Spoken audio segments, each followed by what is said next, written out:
കൂട്ടുകാരെ, ഇന്ന് നമ്മൾ പഠിക്കാൻ പോകുന്നത് 5ാം ക്ലാസ്സിലെ സാമൂഹ്യശാസ്ത്രത്തിലെ വരയ്ക്കാം വായിക്കാം എന്ന അധ്യായമാണ്. ഇതിൽ PSCക്ക് ആവശ്യമുള്ള ഇമ്പോർട്ടൻ്റായ കാര്യങ്ങളാണ് ഇന്ന് ഈ വീഡിയോയിലൂടെ പറയാൻ പോകുന്നത്. കൂട്ടുകാരെ, നിങ്ങൾ ഈ ചാനൽ സബ്സ്ക്രൈബ് ചെയ്യാതെയാണ് കാണുന്നതെങ്കിൽ ഒന്ന് സബ്സ്ക്രൈബ് ചെയ്യണേ. അതുപോലെ ഈ വീഡിയോ നിങ്ങൾക്ക് ഉപകാരപ്രദമായാൽ ഒന്ന് ലൈക്ക് ചെയ്യാനും മറക്കരുതേ. എന്നാൽ നമുക്ക് വീഡിയോയിലോട്ട് പോകാം. വളരെ കുറച്ച് സവിശേഷതകൾ മാത്രം ഉൾപ്പെടുത്തി ഒരാളുടെ ഓർമ്മയിൽ നിന്നോ ഒരു പ്രദേശത്തെ നോക്കിക്കണ്ടോ വരച്ചെടുക്കുന്ന ചിത്രങ്ങൾക്ക് എന്താണ് പറയുന്നത്? വളരെ കുറച്ച് സവിശേഷതകൾ മാത്രം ഉൾപ്പെടുത്തി ഒരാളുടെ ഓർമ്മയിൽ നിന്നോ ഒരു പ്രദേശത്തെ നോക്കിക്കണ്ടോ വരച്ചെടുക്കുന്ന ചിത്രങ്ങൾക്ക് പറയുന്ന പേരാണ് സ്കെച്ചുകൾ അഥവാ രേഖാചിത്രങ്ങൾ. സ്കെച്ചുകൾ അഥവാ രേഖാചിത്രങ്ങൾ ഒരു പ്രദേശത്തിലെ വിവരങ്ങളെ സംബന്ധിച്ച കൃത്യമായ അളവുകൾ, അവയുടെ സ്ഥാനം എന്നിവ തിട്ടപ്പെടുത്തി തോതിൻ്റെയും ദിക്കിൻ്റെയും അടിസ്ഥാനത്തിൽ തയ്യാറാക്കുന്നതാണ് പ്ലാനുകൾ. ഒരു പ്രദേശത്തിലെ വിവരങ്ങളെ സംബന്ധിച്ച കൃത്യമായ അളവുകൾ, അവയുടെ സ്ഥാനം എന്നിവ തിട്ടപ്പെടുത്തി തോതിൻ്റെയും ദിക്കിൻ്റെയും അടിസ്ഥാനത്തിൽ തയ്യാറാക്കുന്നതാണ് പ്ലാനുകൾ. ദിശ കണ്ടെത്താൻ നാം ഇന്ന് ഉപയോഗിക്കുന്ന മാർഗങ്ങൾ ഏവ? വടക്കുനോക്കി യന്ത്രം, മൊബൈൽ ആപ്പുകൾ. വടക്കുനോക്കി യന്ത്രവും മൊബൈൽ ആപ്പുകളുമാണ് ദിശ കണ്ടെത്താൻ നാം ഇന്ന് ഉപയോഗിക്കുന്ന മാർഗങ്ങൾ. ഇതിൽ കിഴക്കായി നാം കണക്കാക്കുന്നത് സൂര്യൻ ഉദിക്കുന്ന ദിശയെയാണ്. കിഴക്കായി നാം കണക്കാക്കുന്നത് സൂര്യൻ ഉദിക്കുന്ന ദിശയെയാണ്.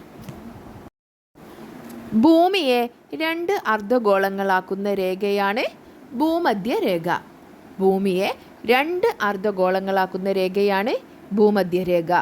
ഭൂമധ്യരേഖയ്ക്ക് മുകളിലുള്ള ഭാഗമാണ് ഉത്തരാർദ്ധ ഗോളം.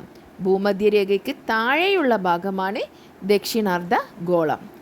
ഭൂമധ്യരേഖയും അതിന് സമാന്തരമായി മുകളിലും താഴെയും വരച്ചിരിക്കുന്ന വൃത്താകൃതിയിലുള്ള രേഖകളാണ് അക്ഷാംശ രേഖകൾ. ഭൂമധ്യരേഖയും അതിന് സമാന്തരമായി മുകളിലും താഴെയും വരച്ചിരിക്കുന്ന വൃത്താകൃതിയിലുള്ള രേഖകളുമാണ് അക്ഷാംശ രേഖകൾ.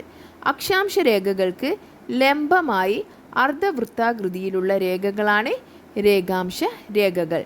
അക്ഷാംശ രേഖകൾക്ക് ലംബമായി അർദ്ധവൃത്താകൃതിയിലുള്ള രേഖകളാണ് രേഖാംശ രേഖകൾ. ഭൂമിയിലെ ഒരു സ്ഥലത്തിൻ്റെ സ്ഥാനനിർണയം നടത്തുന്ന സാങ്കല്പിക രേഖകളാണ് രേഖാംശ രേഖകൾ. ഭൂമിയിലെ ഒരു സ്ഥലത്തിൻ്റെ സ്ഥാനനിർണയം നടത്തുന്ന സാങ്കല്പിക രേഖകളാണ് രേഖാംശ രേഖകൾ. ഗോളാകൃതിയിലുള്ള ഭൂമിയുടെ മാതൃകയാണ് ഗ്ലോബ്. ഗോളാകൃതിയിലുള്ള ഭൂമിയുടെ മാതൃകയാണ് ഗ്ലോബ്.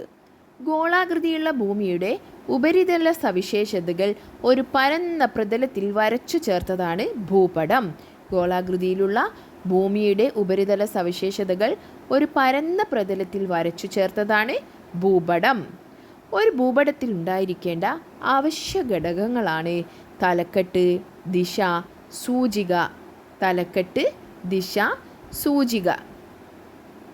ഭൂപടത്തിൻ്റെ ഉള്ളടക്കത്തെ സൂചിപ്പിക്കുന്നതാണ് തലക്കെട്ട്. വ്യത്യസ്തങ്ങളായ ഭൂപടങ്ങളുടെ തലക്കെട്ടും വ്യത്യസ്തങ്ങളായിരിക്കും.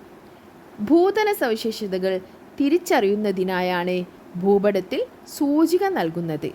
ഭൂതല സവിശേഷതകൾ തിരിച്ചറിയുന്നതിനാണ് ഭൂപടത്തിൽ സൂചിക നൽകുന്നത്. അപ്പോൾ ഇതൊക്കെയാണ് ഭൂപടത്തിൽ കോമൺ ആയി ഉപയോഗിക്കുന്ന സൂചികകൾ. സംസ്ഥാന അതിർത്തി, ജില്ലാ അതിർത്തി, നദി, ദേശീയപാതകൾ, റെയിൽപാതകൾ, തലസ്ഥാനം, ജില്ലാ ആസ്ഥാനം, തുറമുഖം, വിമാനത്താവളം, സംസ്ഥാന പാതകൾ. ഇവ ഇതിൽ കാണുന്നത് പോലെയാണ് സൂചികയായി യൂസ് ചെയ്യുന്നത്. പ്രധാനപ്പെട്ട 2 രേഖാംശ രേഖകളാണ് 0 ഡിഗ്രി രേഖാംശവും 180 ഡിഗ്രി രേഖാംശവും. 0 ഡിഗ്രി രേഖാംശത്തെ അന്താരാഷ്ട്ര സമയരേഖയായും 180 ഡിഗ്രി രേഖാംശത്തെ അന്താരാഷ്ട്ര ദിനാങ്കരേഖയായും കണക്കാക്കുന്നു. 0 ഡിഗ്രി രേഖാംശം മാനക രേഖാംശം എന്ന പേരിൽ അറിയപ്പെടുന്നു. കേരളത്തിലെ ജില്ലകളുടെ എണ്ണം 14. കേരളത്തിലെ ഏറ്റവും ചെറിയ ജില്ല ആലപ്പുഴ. കേരളത്തിൽ കടൽ തീരമില്ലാത്ത ജില്ലകൾ വയനാട്, ഇടുക്കി, പാലക്കാട്, പത്തനംതിട്ട, കോട്ടയം. ഈ 5 ജില്ലകളിലാണ് കേരളത്തിൽ കടൽ തീരമില്ലാത്തത്. കേരളത്തിൻ്റെ അയൽ സംസ്ഥാനങ്ങൾ തമിഴ്നാട്, കർണാടക. കേരളത്തിൽ റെയിൽപാതകൾ ഇല്ലാത്ത ജില്ലകൾ 2 ജില്ലകളിലാണ് കേരളത്തിൽ റെയിൽപാതകൾ ഇല്ലാത്തത്, വയനാടും ഇടുക്കിയും. തൃശ്ശൂരിന് വടക്ക് കടലിനോട് ചേർന്ന് കിടക്കുന്ന ജില്ലകളാണ് മലപ്പുറം, കോഴിക്കോട്, കണ്ണൂർ, കാസർഗോഡ്. തൃശ്ശൂരിന് തെക്ക് കടലിനോട് ചേർന്ന് കിടക്കുന്ന ജില്ലകളാണ് എറണാകുളം, ആലപ്പുഴ, കൊല്ലം, തിരുവനന്തപുരം. കേരളത്തിൻ്റെ കിഴക്ക് സ്ഥിതി ചെയ്യുന്ന സംസ്ഥാനം തമിഴ്നാട്. കേരളത്തിൻ്റെ വടക്കേ അറ്റത്തുള്ള ജില്ല കാസർഗോഡ്. കേരളത്തിൻ്റെ തെക്കേ അറ്റത്തുള്ള ജില്ല തിരുവനന്തപുരം. 2 സംസ്ഥാനങ്ങളുമായി അതിർത്തി പങ്കിടുന്ന ജില്ല വയനാട്. ഭാരതപ്പുഴ ഒഴുകുന്ന ദിശ കിഴക്ക് നിന്ന് പടിഞ്ഞാറോട്ട്. കാസർഗോഡ് നിന്ന് തിരുവനന്തപുരം വരെയുള്ള റെയിൽപാതയുടെ ദിശ വടക്കു നിന്ന് തെക്കോട്ട്. ഇന്ത്യയിലെ സംസ്ഥാനങ്ങളുടെ എണ്ണം 28. ഇന്ത്യയിലെ കേന്ദ്രഭരണ പ്രദേശങ്ങളുടെ എണ്ണം 8. ഉത്തർപ്രദേശ്. ഇന്ത്യയുടെ വടക്ക് ഭാഗത്താണ് ഉത്തർപ്രദേശ് സ്ഥിതി ചെയ്യുന്നത്. സംസ്ഥാനത്തിൻ്റെ അതിർത്തിയിലെ രാജ്യമാണ് നേപ്പാൾ. കൂടാതെ ഇന്ത്യയിലെ 8 സംസ്ഥാനങ്ങളുമായി അതിർത്തി പങ്കിടുന്നു. കൂടുതൽ കരിമ്പ് ഉൽപ്പാദിപ്പിക്കുന്നതിനാൽ ഇന്ത്യയുടെ പഞ്ചസാര കിണ്ണം എന്ന് ഈ സംസ്ഥാനത്തെ വിശേഷിപ്പിക്കുന്നു. ഇവിടുത്തെ നൃത്തകലയാണ് കഥക്. കാൺപൂർ, ലക്നൗ, വാരാണസി, ആഗ്ര, അലഹബാദ് മുതലായവ പ്രധാന നഗരങ്ങളാണ്. അശോക സ്തംഭത്തിലൂടെ ശ്രദ്ധേയമായ സാരാനാഥ് ഉത്തർപ്രദേശത്തിൻ്റെ പ്രശസ്തി ലോകമെങ്ങും പരത്തുന്നു. അപ്പോൾ ഇതിൽ PSCക്ക് ചോദിക്കാവുന്ന ചോദ്യങ്ങളാണ്: ഉത്തർപ്രദേശുമായി അതിർത്തി പങ്കിടുന്ന അയൽ രാജ്യമേത്? അതാണ് നേപ്പാൾ.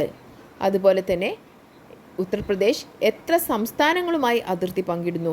8 സംസ്ഥാനങ്ങളുമായി ഉത്തർപ്രദേശ് അതിർത്തി പങ്കിടുന്നു. ഇന്ത്യയുടെ കിഴക്കുഭാഗത്തുള്ള കടൽ ബംഗാൾ ഉൾക്കടൽ. ഇന്ത്യയുടെ പടിഞ്ഞാറ് ഭാഗത്തുള്ള കടൽ അറബിക്കടൽ. ഇന്ത്യയുടെ തലസ്ഥാനം ന്യൂഡൽഹി. ഇന്ത്യയുടെ ഏറ്റവും വടക്കുഭാഗത്തുള്ള കേന്ദ്രഭരണ പ്രദേശം ലഡാക്ക്. അരുണാചൽ പ്രദേശ് ഇന്ത്യയുടെ ഏത് ഭാഗത്ത് സ്ഥിതി ചെയ്യുന്നു? കിഴക്ക്. ഇന്ത്യയുടെ തെക്കേ അറ്റത്തുള്ള ഒരു അയൽരാജ്യമാണ് ശ്രീലങ്ക.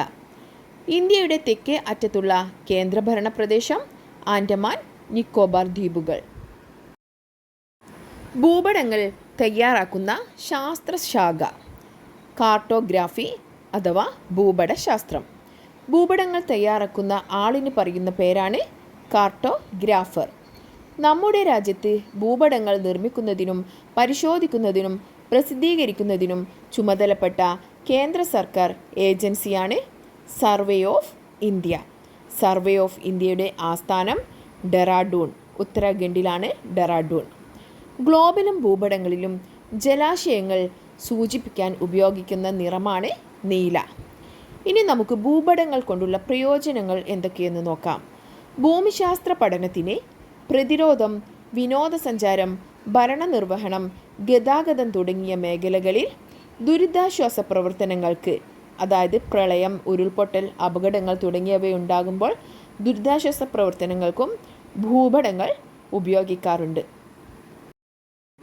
പോർച്ചുഗലിലെ ലിസ്ബൺ തുറമുഖത്ത് നിന്ന് 4 പായ്ക്കപ്പലുകളിലായി 170 പേരടങ്ങുന്ന നാവിക സംഘത്തെ നയിച്ചുകൊണ്ട് വാസ്കോഡ ഗാമ ഇന്ത്യയെ തേടി യാത്ര തിരിച്ചു. കാറ്റിൻ്റെ സഹായത്തോടെ തെക്കു കിഴക്കോട്ട് യാത്ര ചെയ്ത് ആഫ്രിക്കയുടെ തെക്കേ അറ്റത്തെത്തി. തുടർന്ന് ആഫ്രിക്കയുടെ കിഴക്കേ തീരം വഴി വടക്കോട്ട് സഞ്ചരിച്ച് മലിന്തി തുറമുഖത്തെത്തി. അവിടുത്തെ നാവികരുടെ നിർദ്ദേശങ്ങൾ സ്വീകരിച്ച് മൺസൂൺ കാറ്റുകളുടെ സഹായത്തോടെ 1498 മെയ് 20 ഇന്ത്യയുടെ പടിഞ്ഞാറേ തീരത്ത് കോഴിക്കോടിനടുത്തുള്ള കാപ്പാട് തീരത്ത് എത്തിച്ചേർന്നു. യൂറോപ്പിൽ നിന്ന് ആയിരക്കണക്കിന് കിലോമീറ്റർ താണ്ടി വാസ്കോഡ ഗാമയും സംഘവും സാഹസികമായി നടത്തിയ ഈ യാത്ര ചരിത്രത്തിൽ ഇടം നേടി. ഇതിൽ നിന്നും നമുക്ക് ചോദിക്കാവുന്ന ചോദ്യങ്ങൾ: വാസ്കോ ഡ ഗാമ എന്നാണ് ഇന്ത്യൻ തീരത്തെത്തിയത്? 1498 മെയ് 20. എവിടെയാണ് വാസ്കോ ഡ ഗാമ എത്തിയത്? കോഴിക്കോടിനടുത്തുള്ള കാപ്പാട് തീരത്ത്. കോഴിക്കോടിനടുത്തുള്ള കാപ്പാട് തീരത്ത് 1498 മെയ് 20 വാസ്കോ ഡ ഗാമ കാലുകുത്തിയത്. വാസ്കോ ഡ ഗാമയെ ഇന്ത്യയിലേക്ക് എത്തിക്കാൻ സഹായിച്ച കാറ്റ് ഏത്? മൺസൂൺ കാറ്റുകൾ. മൺസൂൺ കാറ്റുകളാണ് വാസ്കോ ഡ ഗാമയെ ഇന്ത്യയുടെ പടിഞ്ഞാറേ തീരത്തെത്തിക്കാൻ സഹായിച്ച കാറ്റ്. ഇന്ത്യയുടെ അയൽ രാജ്യങ്ങൾ: പാകിസ്ഥാൻ, അഫ്ഗാനിസ്ഥാൻ, നേപ്പാൾ, ഭൂട്ടാൻ, ചൈന, മ്യാൻമർ, ബംഗ്ലാദേശ്, ശ്രീലങ്ക, മാലിദ്വീപ്. പാകിസ്ഥാൻ, അഫ്ഗാനിസ്ഥാൻ, നേപ്പാൾ, ഭൂട്ടാൻ, ചൈന, മ്യാൻമാർ, ബംഗ്ലാദേശ്, ശ്രീലങ്ക, മാലിദ്വീപ്. ഇനി വാസ്കോ ഡ ഗാമ യൂറോപ്പിൽ നിന്നും ഏതൊക്കെ സമുദ്രങ്ങളിലൂടെ സഞ്ചരിച്ചാണ് ഇന്ത്യയിലെത്തിയത്? അറ്റ്ലാന്റിക് സമുദ്രത്തിലൂടെയും ഇന്ത്യൻ മഹാസമുദ്രത്തിലൂടെയും സഞ്ചരിച്ചാണ് വാസ്കോ ഡ ഗാമ ഇന്ത്യയിലെത്തിയത്. ലോകത്തിലെ സമുദ്രങ്ങൾ ഏതൊക്കെയെന്ന് നമുക്ക് നോക്കാം. പസഫിക് സമുദ്രം, അറ്റ്ലാന്റിക് സമുദ്രം, ഇന്ത്യൻ മഹാസമുദ്രം, ആർട്ടിക് സമുദ്രം, അന്റാർട്ടിക് സമുദ്രം. ഇങ്ങനെ 5 സമുദ്രങ്ങളാണ് ലോകത്തുള്ളത്. Pacific, Atlantic, Indian, Arctic, Antarctic. ഈ സമുദ്രങ്ങളെല്ലാം തന്നെ പരസ്പരം ചേർന്നു കിടക്കുന്നവയാണ്. ഏറ്റവും വലിയ സമുദ്രം പസഫിക് സമുദ്രമാണ്. സമുദ്രങ്ങളോടൊപ്പമുള്ള അതിവിശാലമായ കരഭാഗങ്ങളാണ് വൻകരകൾ അഥവാ ഭൂഖണ്ഡങ്ങൾ. ഇന്ത്യ ഏത് ഭൂഖണ്ഡത്തിൻ്റെ ഭാഗമാണ്? ഏഷ്യ. ഇന്ത്യ ഏഷ്യ ഭൂഖണ്ഡത്തിൻ്റെ ഭാഗമാണ്. ഭൂരിഭാഗം ഭൂഖണ്ഡങ്ങളും സമുദ്രത്താൽ ചുറ്റപ്പെട്ടിരിക്കുന്നു. സമുദ്രത്താൽ ചുറ്റപ്പെട്ട വൻകരകളാണ് ഓസ്ട്രേലിയ, അന്റാർട്ടിക്ക. അറ്റ്ലാന്റിക് സമുദ്രത്തിന് തൊട്ട് പടിഞ്ഞാറ് ഭാഗത്ത് കാണപ്പെടുന്ന ഭൂഖണ്ഡങ്ങൾ ഏവ? വടക്കേ അമേരിക്ക, തെക്കേ അമേരിക്ക. ഇന്ത്യൻ മഹാസമുദ്രത്തിന് കിഴക്കുഭാഗത്ത് കാണുന്ന ഭൂഖണ്ഡം ഓസ്ട്രേലിയ. ഏറ്റവും വലിയ ഭൂഖണ്ഡം ഏഷ്യ. അറ്റ്ലാന്റിക് സമുദ്രത്തിനും ഇന്ത്യൻ സമുദ്രത്തിനും ഇടയിൽ കാണപ്പെടുന്ന ഭൂഖണ്ഡമാണ് ആഫ്രിക്ക. അറ്റ്ലാന്റിക്കിനും ഇന്ത്യൻ മഹാസമുദ്രത്തിനും ഇടയിൽ കാണപ്പെടുന്ന ഭൂഖണ്ഡമാണ് ആഫ്രിക്ക. കൂട്ടുകാരെ, ഇത്രയുമാണ് ഈ പാഠഭാഗത്ത് നിന്ന് നമുക്ക് PSCക്ക് ആവശ്യമായിട്ട് പഠിക്കാനായിട്ടുള്ളത്. എല്ലാവരും ക്ലാസ് കണ്ട് നല്ലവണ്ണം പഠിക്കുക. നിങ്ങളുടെ അഭിപ്രായങ്ങൾ കമൻറ്റ് രൂപത്തിൽ രേഖപ്പെടുത്തുക. Thanks for watching.